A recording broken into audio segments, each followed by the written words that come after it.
Thank you. Hi, my name is Jonathan Bilmus, and I'm the Director of Public Works here in the town of Enfield. And also from Enfield staff is John Cabibbo, Assistant Town Engineer, and Matt Koppler, the Town Manager, who will be leaving shortly for another commitment. And behind me to my right is Joe Willett from the DOT, and he'll introduce himself further in a few minutes. I also want to point out that we have members of our police force here. We have the local traffic authority, Sergeant Grasso, and Deputy Chief Collins, also here. I want to tell you what the format of the evening is going to be. The meeting is being televised on ETV. I'm going to give a brief chronology of the events leading up to this meeting, chronology that is from this fall, since I just started on July 30th. I can't go back too much before then. Then I'm going to turn it over to Joe Willett from DOT, who has a presentation. And then there'll be a question and answer period. And we're going to ask you to come forward to sit here and speak into the mic when you have questions, not to make you uncomfortable, but just to make sure that everyone at home can see you and hear you. And that's why we're also using the microphones, okay? So let's start with a little bit of chronology. This is a long-standing problem intersection, dates back to 1988 at least. And there was a handout on the table when you walked in, and if you didn't sign in, please do so. It has a little bit of the chronology and some other statistics, some of which will be incorporated into the presentation tonight. But in October, there were two meetings in early October between the Department of Public Works and DOT to review the intersection, the issues, and some of the background. That led to a special meeting with the Town Council on October 15th, with DPW, Department of Public Works, making a presentation. After that meeting, several things took place, and pardon my voice, I'm getting over a cold.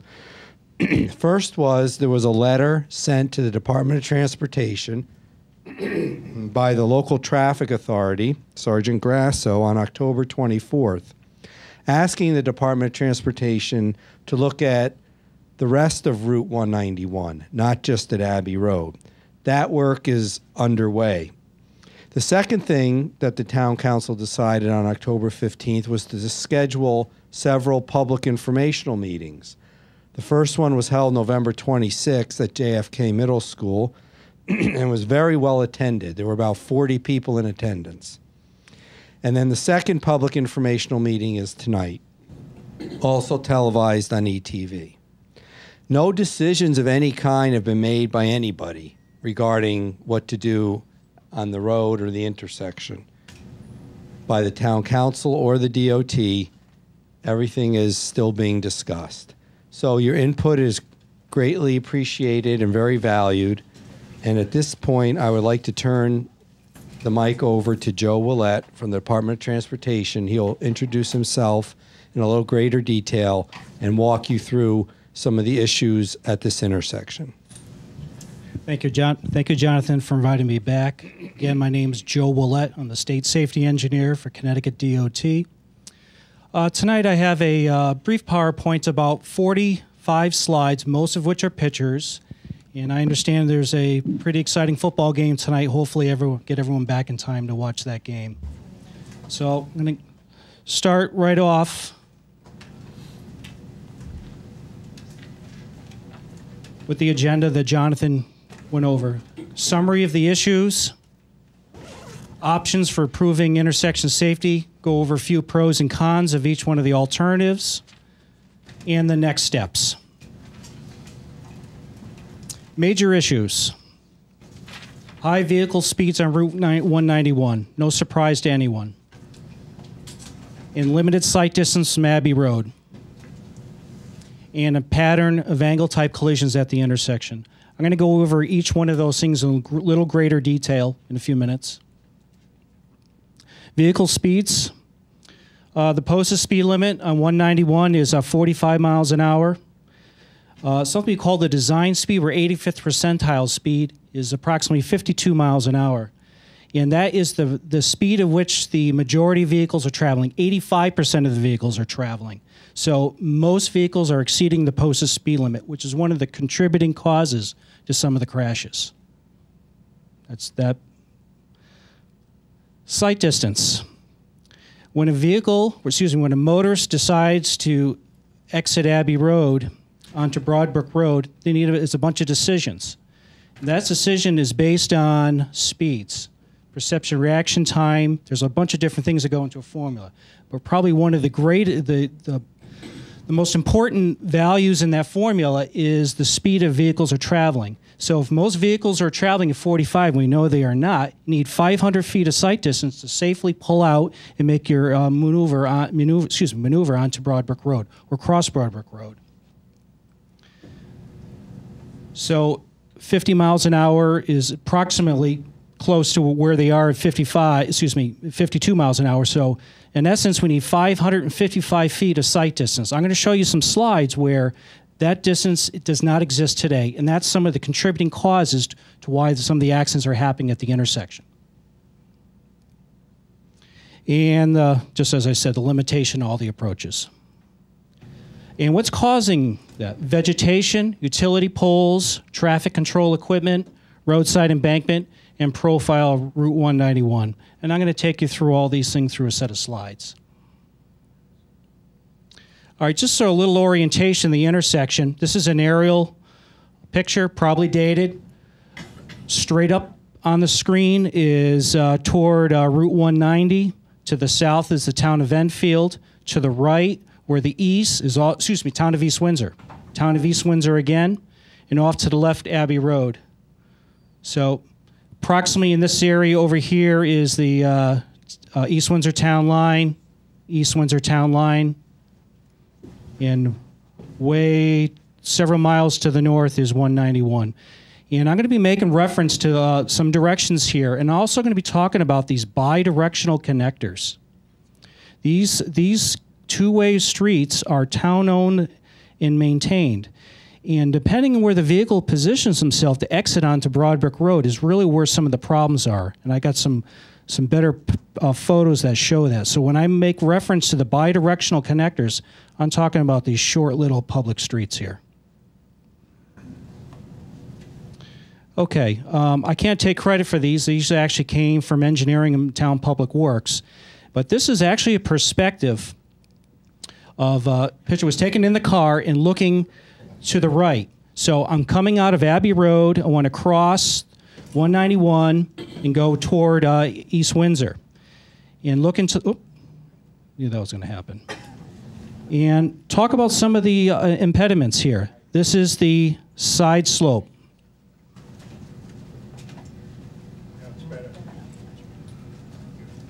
And out in the distance, some mailboxes. So this is one of the limiting factors, the intersection sight distance. These next slides are all from this approach. Okay, this is the same road, not the connector, looking to the left. We heard from the last meeting about the traffic signal equipment. Here's the control box, the flasher box that makes the overhead lights flash, right in the sight triangle. And to a lesser degree, depending where your vehicle is positioned, this vehicle is back about 10, 15 feet, a typical position where you would want to sit to make your exit onto Broadbrook. Somewhat blocks the sight distance. But also this roadside embankment, utility poles. And this picture was obviously taken when this island was, grass was mowed. But if this were allowed to mature a little bit, this would certainly be a problem as well.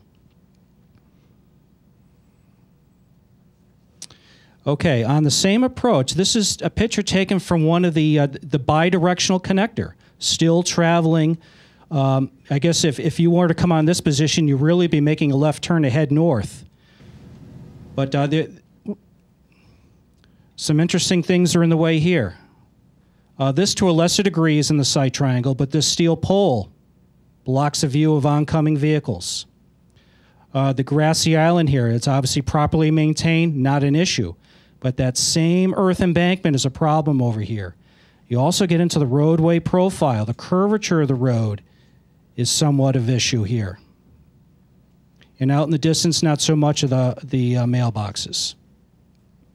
And one last photo from the bidirectional director looking north or left is this earth embankment, and to a lesser degree, some of the poles. All right, the next couple slides are from the other approach, coming out of East Windsor, heading toward Abbey Road. Okay, this is from the main Abbey Road, not the bidirectional connector. And you want to make a right turn or go straight across. This is your perspective. Some evergreens, and to a lesser degree, the roadside embankment. And this has been properly maintained. But if this grass were to mature or some other low-lying vegetation, this certainly would be a problem. Looking back the other direction, to a lesser degree, this pole, grass, and it's not so bad regarding the roadside grades. This picture is taken from the bidirectional connector coming from East Windsor. So you probably were coming out of here, making a left turn to head back into East Windsor.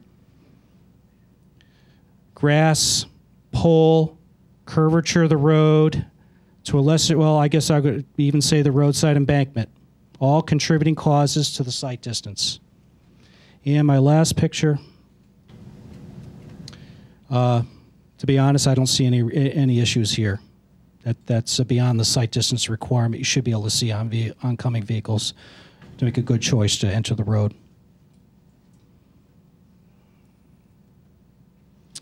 All right, for a few minutes, we'll talk about the crash history. We always look at crashes in 3-year intervals, and what's available here is July 1st of 2008 to June 30th, 2011. 22 total crashes, 18 injuries. There were no fatalities.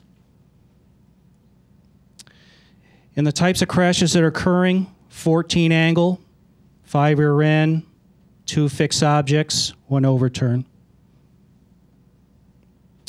And 7 of the 14 angle type crashes involved eastbound and southbound vehicles. This next slide kind of depicts, unfortunately, can't really see it, but what this is a bird's eye view of what's going on at the intersection. Here's your Broadbrook Road and your approaches. And simply what these little symbols are just vectors of vehicles. And what we do as traffic engineers is plot them on this diagram so visually we can understand what's going on. So see if there's any clusters or patterns what's going on. So what I've done here is highlight in yellow where all the angle type crashes. And angle type crashes could be, it is vehicles approaching from 2 different directions, either cutting straight across, being T-boned by these vehicles. All those are angle type crashes. And that's really the problem we're trying to solve here. What are we trying to do? Reduce frequency of angle type crashes. Reduce the severity of all crashes. We got to be realistic with ourselves. You're not going to eliminate all the crashes. Reduce vehicle speeds on Route 191. Some of the options that we're contemplating. Improve sight distance. Construct a roundabout. They're 2 different concepts. I'm going to have sketches of all these. Construct a T-shaped intersection. Install dynamic flashing warning signs on Route 191.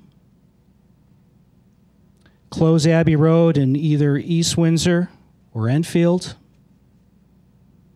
All right, and improve sight distance. Some of the things that can be done.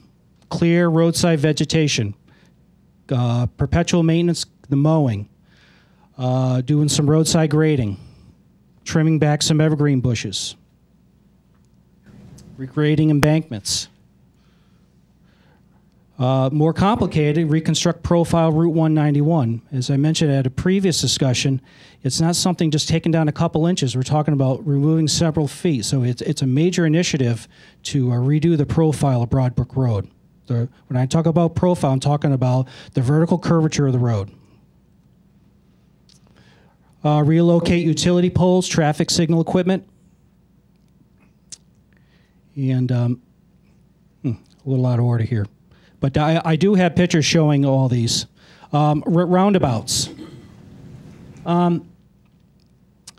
These aren't, there's a misconception what a roundabout is.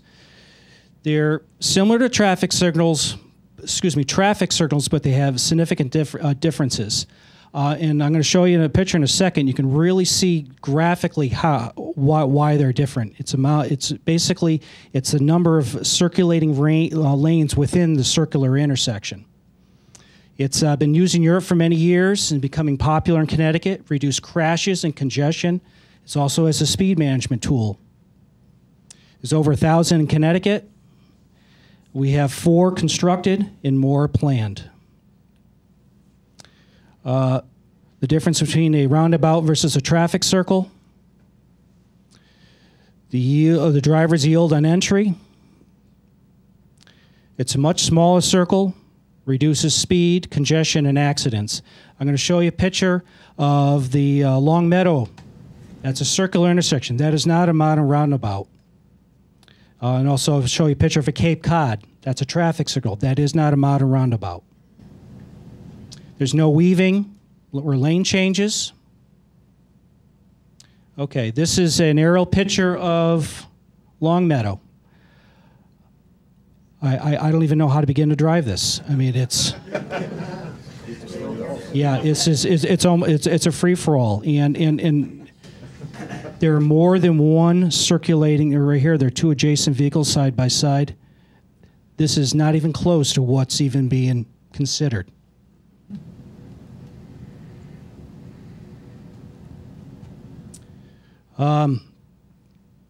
This has since been reconstructing Cape Cod. We like to show this picture to show you what a traffic circle looked like, and I brought in the Long Meadow one since you probably all can relate. It's less than 10 miles from here. The old circles are huge, and within that circle you can put a modern roundabout. If something would ever contemplate it here in Enfield, I use the big word if. This isn't Kansas. You could construct many roundabouts in the old traffic circles or rotaries at Cape Cod. Driving a roundabout. Vehicles yield on entry. This is the key here, the splitter island, reduce speeds. You only can drive this 10, 15, 20 miles an hour tops. This in-stripe circle here is off-cracking characteristics for larger design vehicles, school buses, trailers, flatbeds, you name it.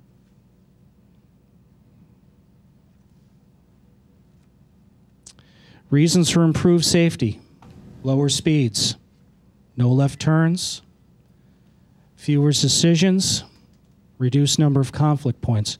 I really like this next slide, where on the left, this is a traditional 4-legged intersection. All these dots represent possible conflict points, 32 of them. Circular intersection, modern roundabout, 8. And what's really of issue is the crossing, 0. And this is the point for Abbey Road. If something like this were considered, there'd be 0 crossing. You have 16 at a traditional intersection, 0.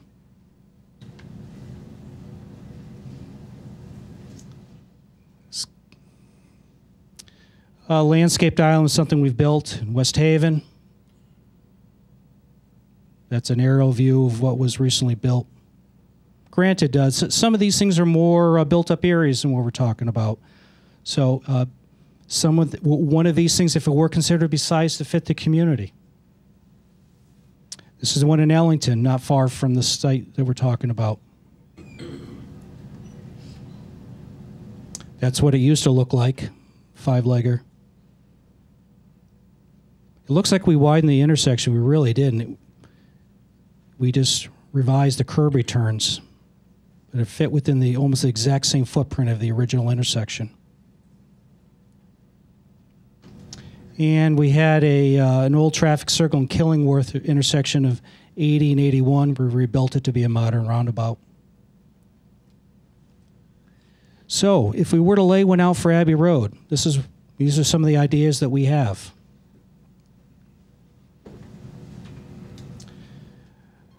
Here's the circle. And I should point out to the north, this is north up off the page, a different orientation. East Windsor's down here, East Windsor's down here. Essentially, this concept has a major impact to this property owner, right through the middle of the house, I would say. But this would be more of a traditional geometry of a roundabout. Likely not a good fit here.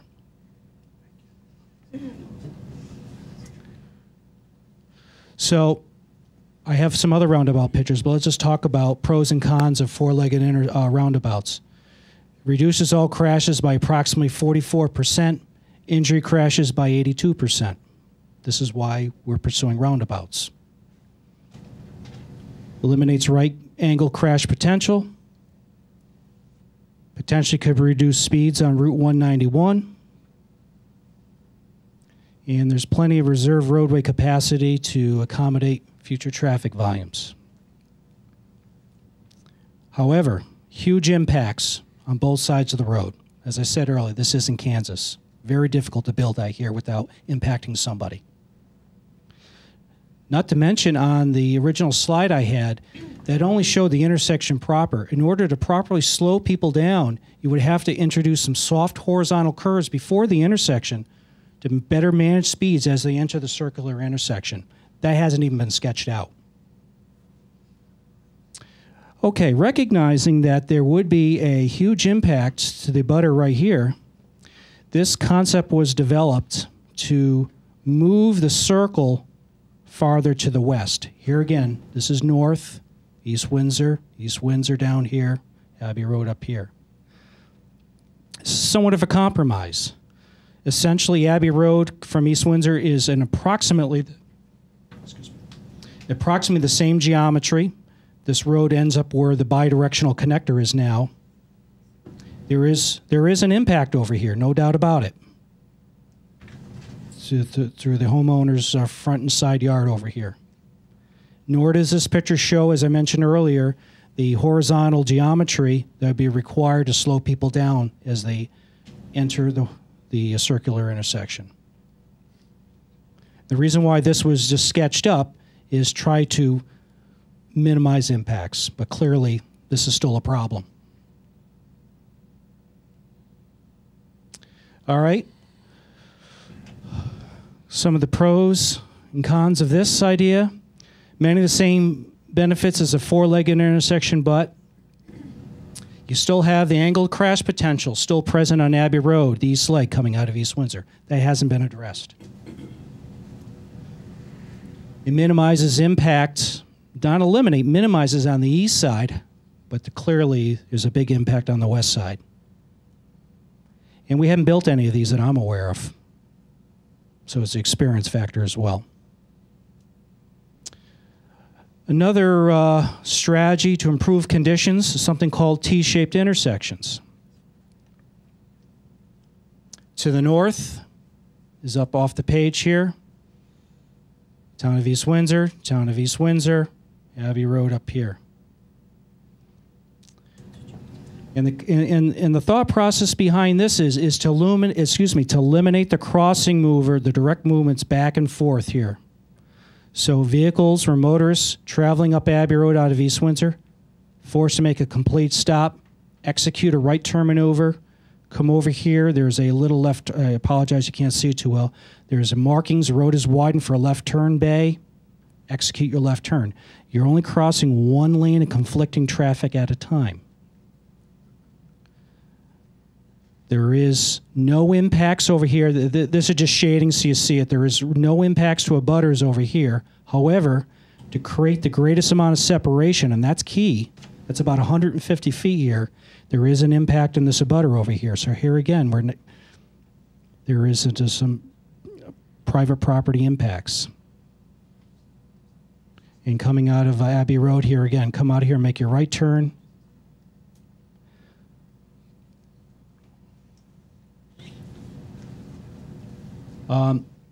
Notwithstanding, it goes without saying, if something like this were pursued, you would obviously need to address the sightline problem. You just can't build T-shaped intersections without addressing all these other issues we talked earlier regarding the sight distance. So national research suggests reduces crashes up to angle crashes up to 40%. Eliminates the skewed minor street approaches, more traditional geometry, 90-degree angles. There is increased travel time to the intersection. It's an inconvenience. There are major impacts on the west side of Broadbrook Road. And it does nothing to address one of the problems we talked about earlier, the high vehicle speeds on Route 191. Nothing. Something else that was discussed, another measure is dynamic flashing warning signs. We haven't built any of these things in Connecticut. We're looking for a good test location. Is this it? Not really sure, but to be determined. And what it is it's enhanced warning to a driver on Route 191 of a vehicle on Abbey Road that may enter the intersection. Simply put, there is some technology or sensors in the pavement on Abbey Road. And what it does is sends electronic signal to a sign that's already on Broadbrook Road, and it turns on the flashers. And this flasher shut off when the vehicle exits the road. There's the vehicle sensors I was talking about. It maintains current road geometry. There's no private property impacts. It's a lower cost, quicker implementation period. It could either be an interim or a permanent measure. Not widely used in USA, and some of the initial results are positive. And we don't have any in Connecticut. What would the sign say? Yeah, the jury's still out on this. I guess North Carolina is kind of the leading state in doing all the tests. And essentially, the technology, like I mentioned, is in the road on Abbey Road, and these are the signs. Maybe one of these would be selected for Broadbrook. You know, here's your flashing lights. To be determined what the message says. I mean, these are some of the options. These are some of the national standards. Something like this would be a kind of monstrosity. Probably wouldn't fit with the rural character of this part of the community. So these are some of the signs that have actually been tried and true in other states.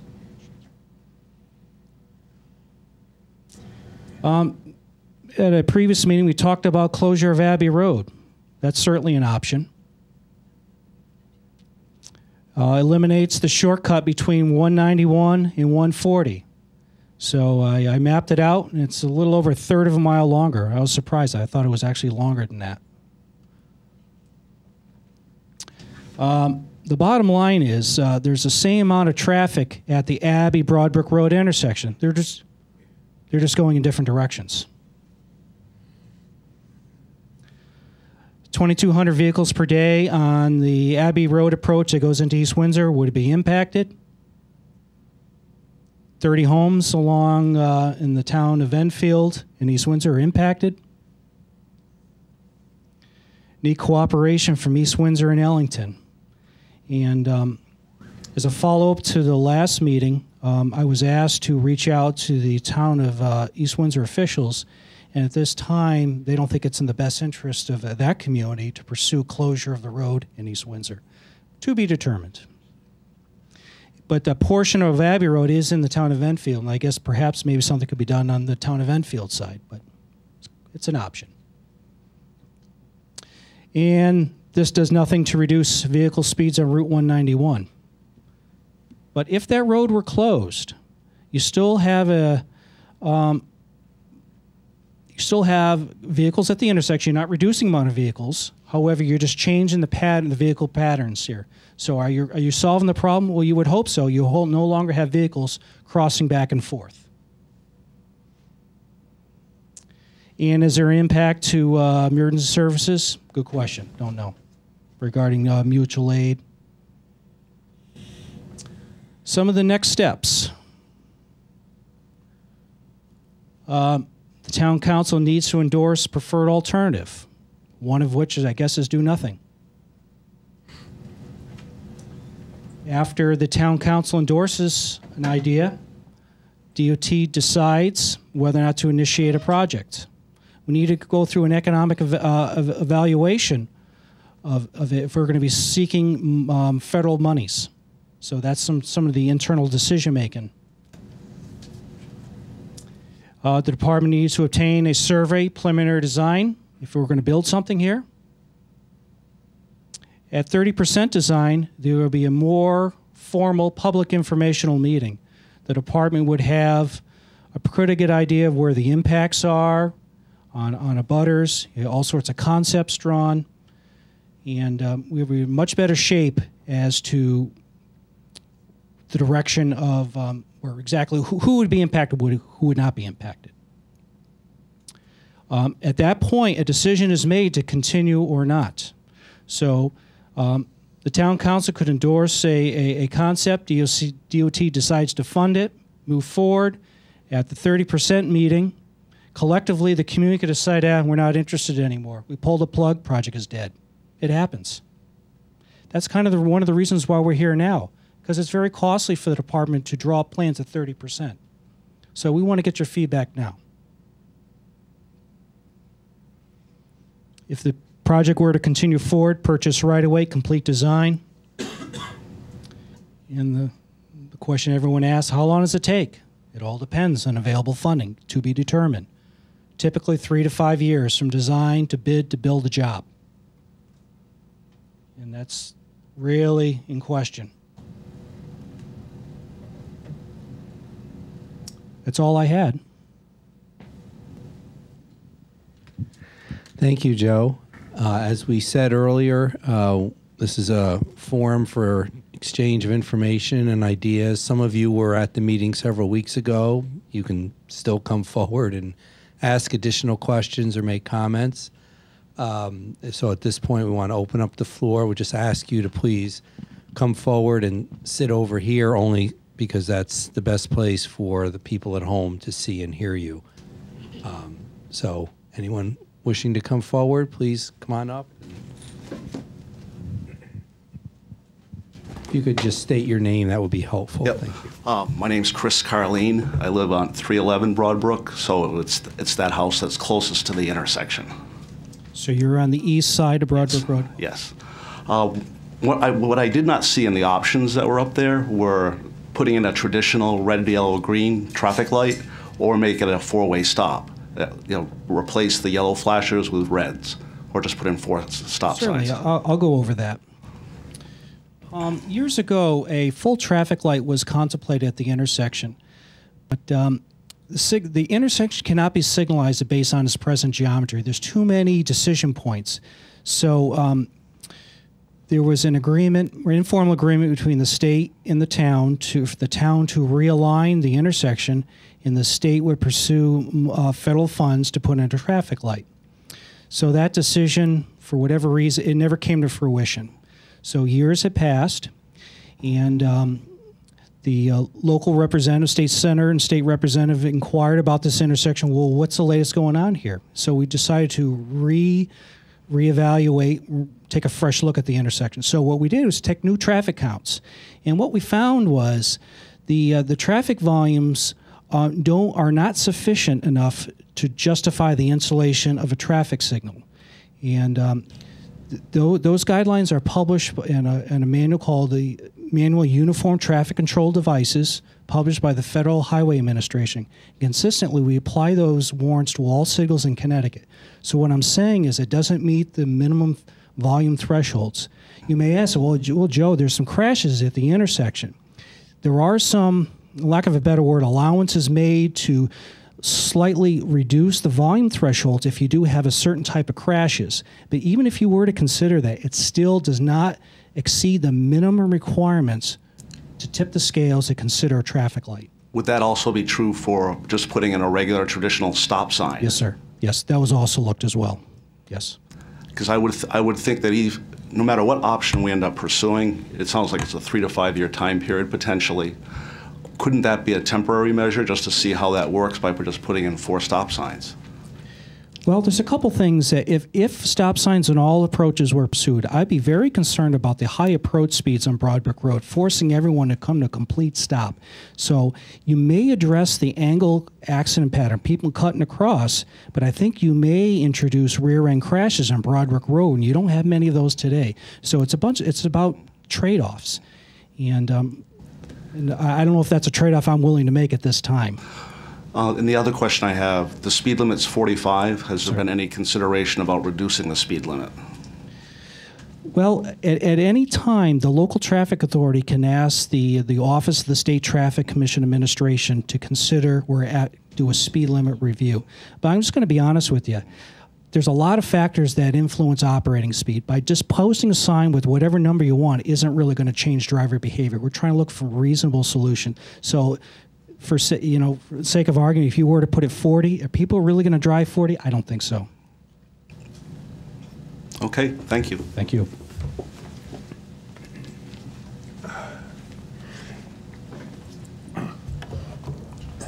Good evening. Richard Zazinski. I live just down the street from the intersection.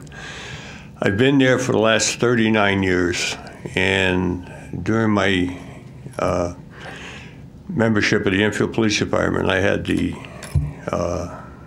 unpleasant duties of investigating numerous accidents at that intersection. My question is, when you come out of Abbey Road and you're looking northbound, during the summer, with the foliage and the branches hanging over the road, and I'm not picking on the state, but the grass does not get cut. Sometimes it's 2 to 3 feet high. You literally have to pull out into Broadbrook Road to see if there's anything coming northbound if you want to pull across or head northbound on Broadbrook Road. My question is, has anybody considered widening the intersection? So if a vehicle is coming southbound on Broadbrook Road, you're approaching the intersection, could another lane be put for traffic to continue heading southbound, and the lane that's there be for a left-hand turn onto Abbey Road and Kreisig Road, and the same thing the other way? Certainly, that could be done, but I ask you, what problem would that solve? I think that actually may be more problematic to the intersection, but so if I understand you correctly, you're suggesting that Broadbrook Road be widened to provide like a turning lane, like a left turn lane. Approaching the intersection there. So in theory, if you wanted to cut across from Abbey Road, one side of Abbey Road to another, now you're cutting across 3 lanes of traffic, two straight lanes plus this left lane you're making reference to. So increasing the vehicle exposure, the driver exposure in the intersection, more crossing time. Okay, I understand, but it's the shape of the road, and it's like a dip, and if you're coming southbound, you have like a little rise. You cannot see a car coming northbound, and if you want to make a left turn onto the east end of Abbey Road, you're going to make that. You don't expect a vehicle to be there. All of a sudden, you're making that left-hand turn, and that car is right there.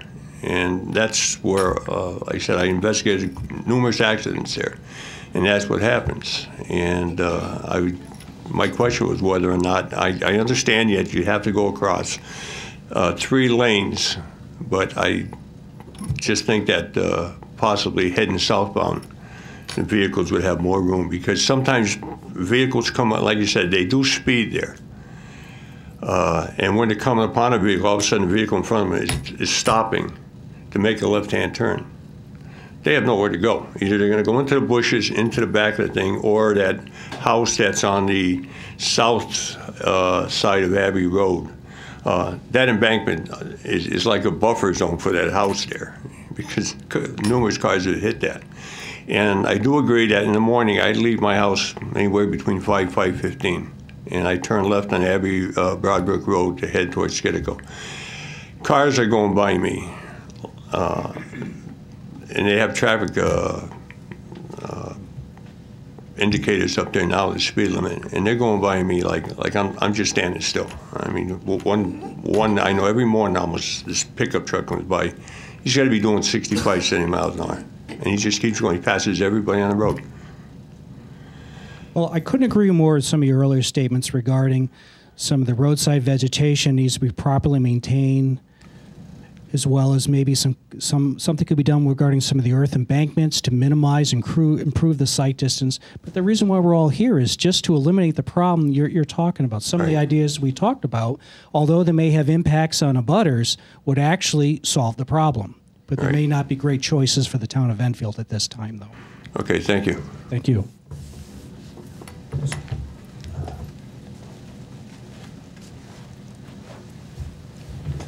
Jack Sheridan, 7 Buchanan Road.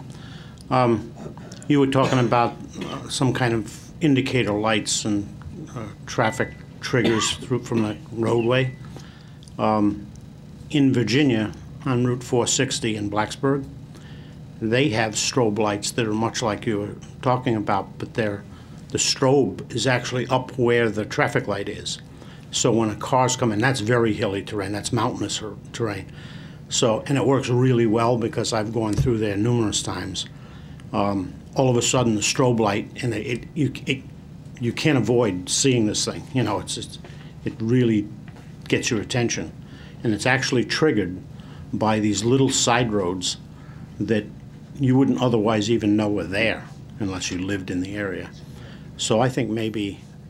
I had never heard that before, but I know that strobes are exclusively not allowed on any public street. So I don't know how they're doing that. You cannot have a strobe. Well, I call light. it a strobe. Oh, okay. Maybe like a red flasher or yellow flasher, like what presently exists at the intersection? Right. Or rapid pulses. Okay. Right. Well, that was our intention on some of the advanced warning signs rather than over the middle of the intersection. Not to say that couldn't be a complement or considering the design is yet to be determined. I showed you a slide of all these different options. Right. We don't have one particular strategy in mind. These are just different ideas. When you're saying though that you're ruling out because of the criteria for a traffic light, what's the cost of a traffic light versus putting a roundabout in there? Well, clearly it's night and day. A signal roughly costs $100,000, and a roundabout is several million.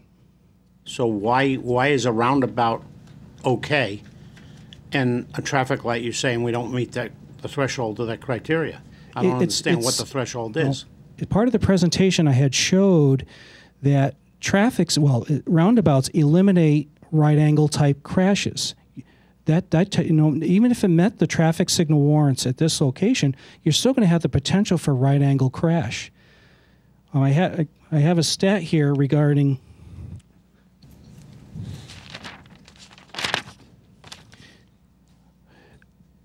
more than 700 people die or killed annually for red light running. So certainly, with the roundabout, you'll never have any lights to worry about. If you were to put a traffic light because the volumes were high enough, you always got the concern of someone running through a red light. And you still have assignment of right-of-way. There's no guarantee that someone's not going to do the wrong thing. I understand, but when you talked about threshold, then what is the threshold? It's not dollars? No, absolutely not. It's traffic volumes. Oh, it's not even close. I was interpreting what you were saying as the threshold. I'm sorry. Yeah, it's a vehicular traffic. Those are the volume warrants for consideration of a traffic. So it has nothing to do with cost. Okay, that's where I was. I thought, geez, I can't imagine that a roundabout would be cheaper.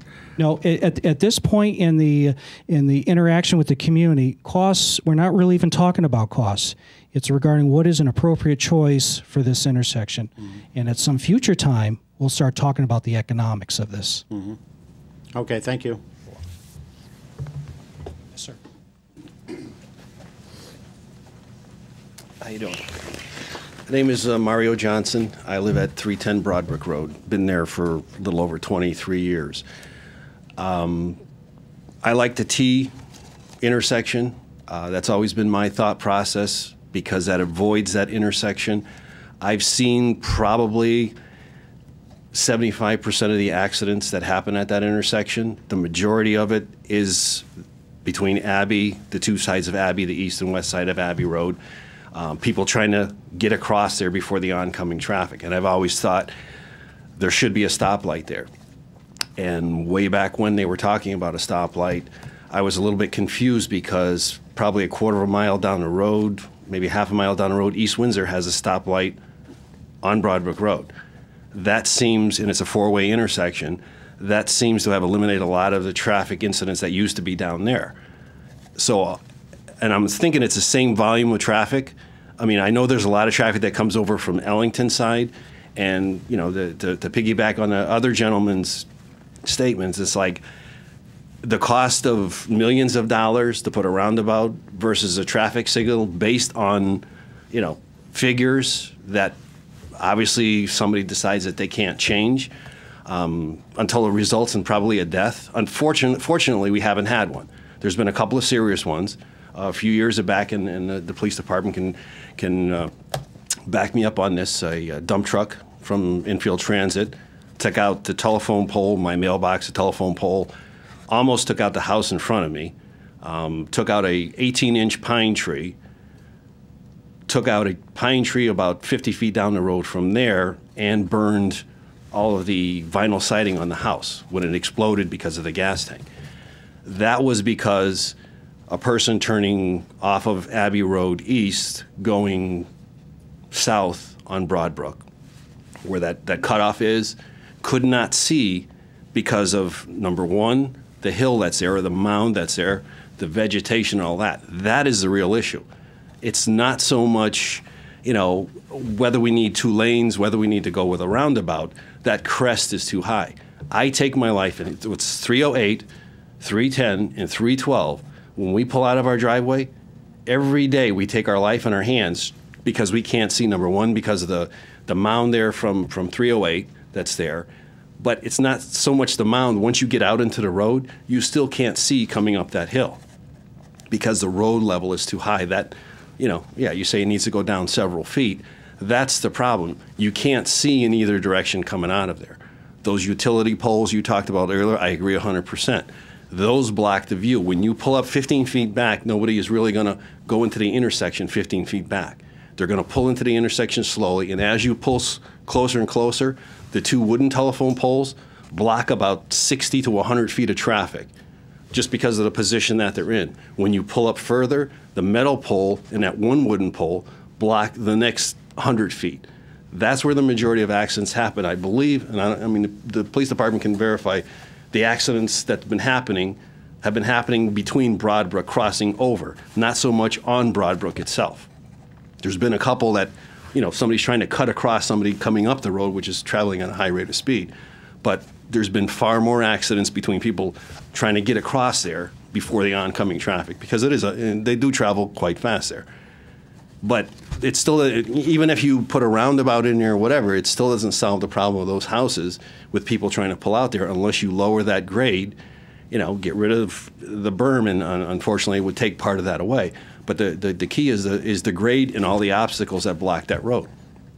But again, a quarter of a mile down the road, for safety's sake, for somebody's life, I mean, I've seen children get hurt at that intersection, women get hurt, cars flipped over in my driveway.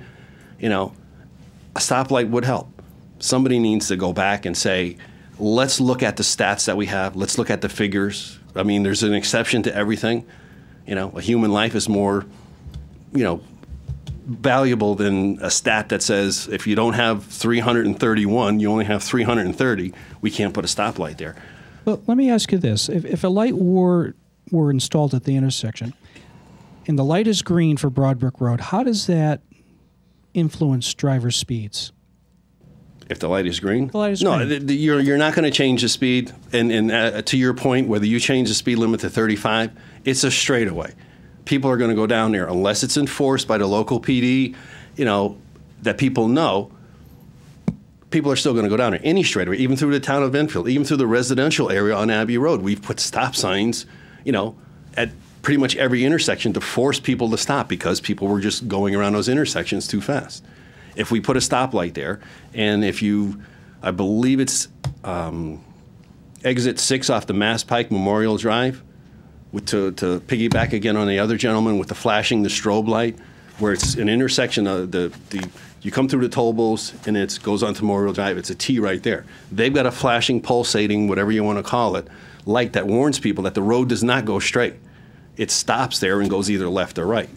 If you put a stoplight there with one of those on it, if you put a warning sign like you talked about earlier that has flashing, that lets oncoming traffic come, two blinking lights that say, as you go around the corner, it says, when lights are flashing, the signal turn is red, to let people know. That's the problem, because the other thing that's not really considered, when I look at that light coming in both directions, I can't tell which one is red and which one's orange, basically because I'm partially colorblind. Majority of men are colorblind. So when I look at that light, I see one light flashing. When I see a red light, a green light, or an orange light, I know, just by driver education. This one you go, this one you slow down and stop, this one you completely stop. So with that red light coming, people are just seeing a flashing light. They're not thinking the other side is flashing red. They got the right of way. They cut across that intersection. And I don't know, the police department may, if they can back me up on their statistics as far as, are the majority of accidents from Abbey Road to Abbey Road or Broadbrook Road north and south? It's T-bone crashes from, yeah. So if we've got one a quarter of a mile down the road, yeah, traffic might be a little bit heavier, but can we save somebody's life? Because somebody's going to get killed there. Somebody's either going to get killed coming out of their driveway, which I purchased all SUV vehicles because they're higher. If you go out of my driveway in a regular car, you're taking your life in your hand because you cannot see above that berm. So when I inch out in a regular car, it's like, okay, nothing's coming north. You gun it to go around, to go north if nothing's coming south, because you're cutting across the traffic. And you do one of the Hail Marys and say, I made it again. I made it again. So I bought my wife an SUV. I bought my kids SUVs and said, at least we're up high enough so when we inch out, we can cross it. The biggest thing is the grade. The mound, to being able to see traffic, but to stop the accidents. I mean, you slow traffic down, put a stoplight there. That'll slow it down. It slows it down going into East Windsor. Yep. And if you've got to put a stoplight down a Town Farm Road where the intersection just past the golf course, if you want to slow traffic, we do it with stop signs. Why can't we do it with stoplights? Unless the area is patrolled, you're not going to slow down traffic by putting a roundabout. Because between, I would say, from 190 to where you start building a roundabout, what's the traffic going to be? It's going to be 52 miles an hour on average, more like 60 miles an hour on average, and then boom, let's slow down because there's a roundabout. And let's speed up again, and now we hit the stoplight in East Windsor. So I agree with the gentleman. It's less cost effective. It's something that can be done right away. You put up the proper warning signals to let people know on Abbey Road there's a stoplight there now. It's not a straight through, because of the way the roads are, you can't see the grass over here, the grass over there. It looks like a straightaway in the middle of the night. People coming home from work not paying attention say, okay, I don't, he's got his tree, right? He's got his big tree right on the corner there. You can't tell that there's a road coming that way if you're not familiar with the road. And it's not until you get to the intersection, and if you're going 30 miles an hour, whatever the speed limit is, how quick do you stop to find out that you're in the middle of an intersection to oncoming traffic? Okay, thank you. Yes, ma'am. As the next person makes their way up, I just want to remind anyone here and also anybody who's watching at home that you can send comments or call with comments after tonight's meeting. So if you're thinking of something afterwards, you don't remember tonight, or if you're at home, you're not here, my phone number and email are being flashed on the screen, hopefully, as I speak, and also my business cards are up here on the table. Feel free to take one before you leave tonight. Thank you. My name is Charmaine Spinelli from Jackson Road. When I heard about this meeting, I don't usually show for meetings like this, but this one was really, really important. I have family. I just moved from the East Windsor side, and all I did was move from the East Windsor side to the Enfield side. So I still travel Broadbrook Road very often. And it was recently, my son and I almost got killed. I was driving from Enfield to East Windsor on Broadbrook Road, and like everybody else says here, it's that traffic crossing over. There was the east side Abbey guy was crossing over to the other Abbey, and I just, oh my God, my life like passed before my eyes, and my son, he watched it, and I just looked to my right, and all I saw was this mound of a hill, and I had an Explorer, and I was just thinking, oh my God, we're gonna die, because either I'm gonna hit that head on and crash, or this guy that just came out of nowheres who didn't see me is gonna hit me, you know, so it was scary. So every time I drive by that intersection, I'm always afraid. I have been afraid ever since, because you can't see. And I think that the best solution, price-wise, traffic slowing, would be the street lights, the traffic lights. Because I know you say people blow red lights, but because east, you know, crossing over and you can't see, the chances of somebody just saying, okay, I can blow this light really quick, not knowing what's coming on a major road in front of them, you know, they may not take that chance as likely. But it would slow people down. I mean, there's this long stretch of Broadbrook Road from Hazard Ave, where it starts, Broadbrook Road in Enfield, all the way down to this traffic area where there's nothing. So cars are constantly at a speed, whether they're doing the right speed or not. There's nothing to slow people down. So I think the traffic light is like the best way to go. And if it didn't work out, how much did it really cost, you know? A lot of people don't know about the lights. I've seen those in Maine. I think I know what lights you're talking about, the blinking. They have them in Maine. And I'll tell you what, until tonight, I never knew why they were blinking. My son and I would look at those lights and wonder why those red lights are blinking, what's going on.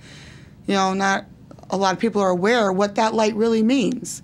To them, it's probably just a new traffic light, you know? So, you know, I really think that a traffic light should be there. I think you have a better chance of everybody stopping when they see red, and the one in front of it, people stop at, and there's never any problems, you know? And we need more traffic lights on that road to get a little bit more control of people. Otherwise, right now, it's just blinking. They don't have to stop for anything. It's just like, go. They got the right of way, you know, and then the people that can't see when they're going across, you know. This meeting was just very important, like I said, because my son and I were in the car, and it was just bad. I don't think the person, you know, now hearing everybody, you know, I don't think the person did it on purpose. You know, it was so sudden. He just came out and didn't see me. And, you know, I was really lucky. So that's all I have to say. Thank you. Thank you. Anyone else? Yes, ma'am.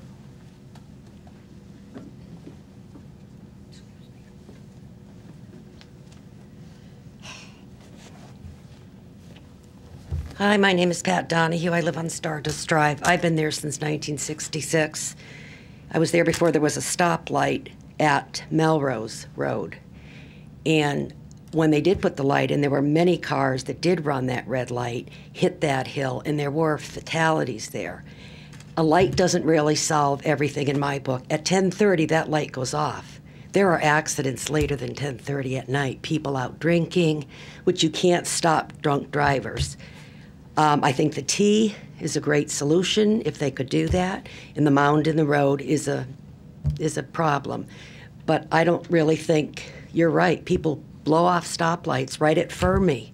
One of the kids is a paraplegic now because someone ran a stoplight. So I just think maybe the mound, the weeds, the big poles, whatever, might really help. Thank you. You're welcome. Anyone else?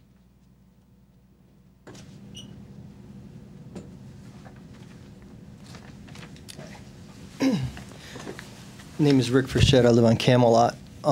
Been there for a little over 20 years now. I believe your first study, and your study looks good. You have a topography issue, that mounding and this line of sight. But short-term fixes could be a little bit better in the maintenance of the roadway. I've had to clear debris and brush and overhanging limbs myself just coming out of Camelot to see up the road, to see southbound, to aid in just getting out of my road, which is about, a couple tenths of a mile, north of that intersection. And yes, I've experienced some near misses there as well, but I also hesitate, and I've taught my kids to hesitate a lot around that intersection just because of the line of sight issues that you have there. I don't know if a traffic light would solve the issues other than, hoping to slow traffic down. My thoughts as I've been sitting here, if a traffic light were a solution to put in place, especially heading northbound, you could use signal indicators like they do coming, westbound on 190 in Summers, coming over the hill. There's one there, to indicate that the light has changed, that it's now red. Indicators to show that there is a light ahead and that maybe the light is now red. It could be an option. But you have pre-signals basically before the signal. So that's just my thoughts as I've been sitting here. Thank you. Thank you. Someone else?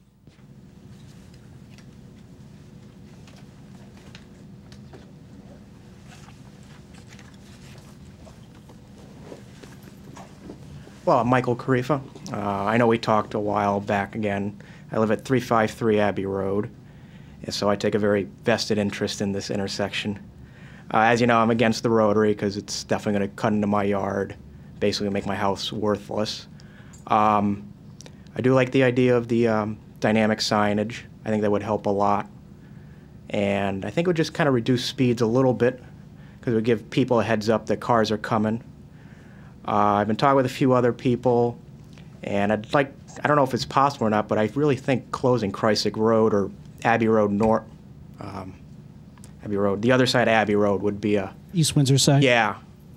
And and I hate to say it, for the most part, well to East Windsor or anybody else on that side, they do have Pease Road they could use because they could always repave that. And I would only support closing that side if the other people on the opposite side of Abbey Road, who are still in Enfield, would support that. So I just feel like it would reduce traffic in that area. Thank you, too. Thank you. Anyone else?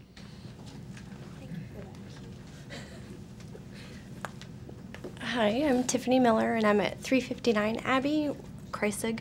We're on the other side, kind of tucked behind. Enfield or East Windsor side? We're on the line of East Windsor and Enfield.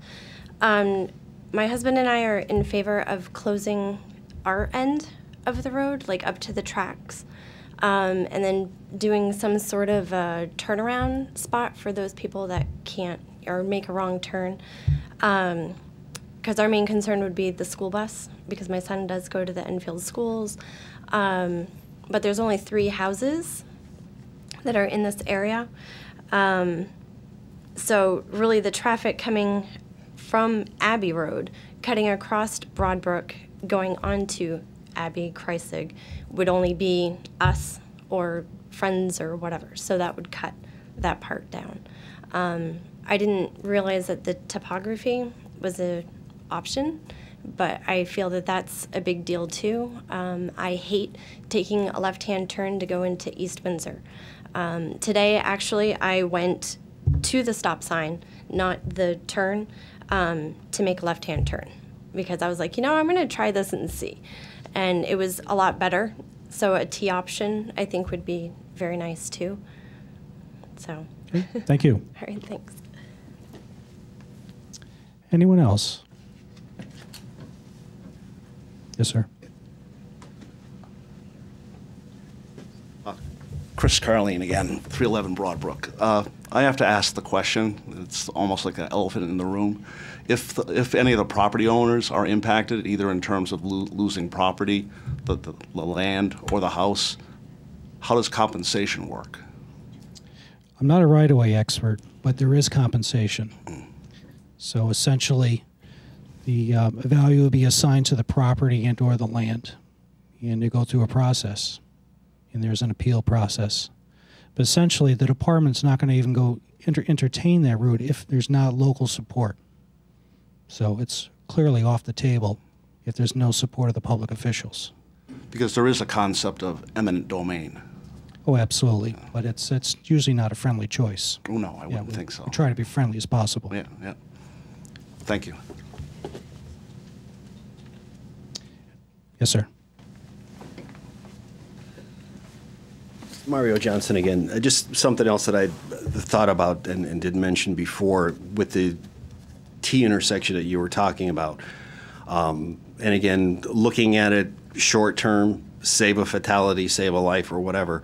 The other issue that I have, even if nothing is done, a stoplight isn't put in there, they don't put a rotary, that, what you called it there, where it divides off into two sections, your terminology for the bidirectional.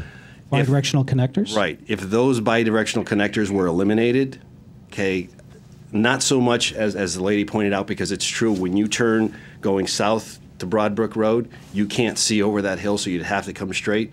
But the other one is a danger, because when I pull up to my driveway at 310 going south on Broadbrook Road, and I got my turn signal on, if I turn my turn signal on at that first connector, people are going to assume that they assume that I'm turning onto Abbey Road, and they cut right in front of me. So myself, my wife, my kids, I tell them, don't turn your signal on until you get past that first cut there, because people automatically assume as soon as you got your signal on, you're turning down that road, down Abbey Road, and they'll cut across, which I'm sure is probably some of the accidents that have happened from Broadbrook Road, T-boning people coming off of Abbey Road too. So if nothing else, eliminate that connector there, have it, swerve around. It's still a 2-lane right now. Swerve around onto Abbey Road like your T intersection had. So they have to turn right or left. You can see in both directions in that way. But coming west on Abbey Road from Abbey Kreisig Road, it's impossible the way that road curves down, south to see going up the hill. I agree. It'll, it's people coming out of Abbey Kreisig Road will have to make a short, right turn and then a quick left turn. But again, they can see oncoming traffic, and if they're foolish enough to pull out in front of a car to make that short turn, then maybe they shouldn't be having their license in the first place. People coming the other way, you've got a line of sight in both directions for some distance to see, so they're not going to be foolish enough to pull out in front of traffic. Well, to complement the 2T option would be a whole host of sightline improvements, either roadside embankments, dealing with the crest of the vertical curvature of the road. All that would be explored. So and to my point, that would be a quick solution to eliminate some of that and do the sightline. If the traffic, somebody's insistent that by code it doesn't meet the criteria and we can't put a traffic light there, as a quick option. Because every time, and I'm telling you, God's honest truth, every time an accident happens there, and I hear it, because I hear, 5 seconds, 10 seconds worth of screeching, and then you hear that god-awful crash. And the next thing you know, you got all the neighbors running out of the house. Everybody's on their phone dialing 911 because they don't know who's been hurt and what's happening. It's an awful feeling. And if, again, luckily, knock on wood, there hasn't been a fatality. There's been some close ones. Is it going to take a fatality for somebody to step up and say, we got to do something? And not so much concerned about the speeding traffic, because that's up to these guys here. That's what we pay them for, and if they have to enforce it. Well, it's a comprehensive approach: engineering, education, and enforcement. Exactly. So we would partner with them. Yeah, exactly. And if we need enforcement out there, and this is the first time I've noticed the speedometer readings out there. But yeah, they should have been out there a long time ago. There should be someone stationed there 24/7, because as the gentleman pointed, you go there anytime during the day, and you'll see traffic just speeding down the road.